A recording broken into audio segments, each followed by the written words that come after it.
connect aaboRing to mobile app, turn on the Bluetooth of the phone.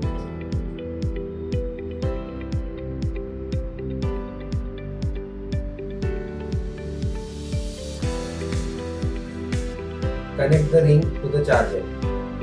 The green LED light will flash.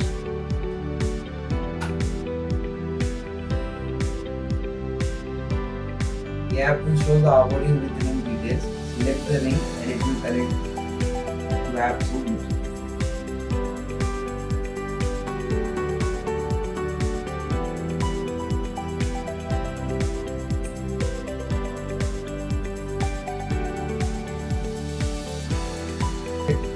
To an app which can be seen on the top right corner of the app.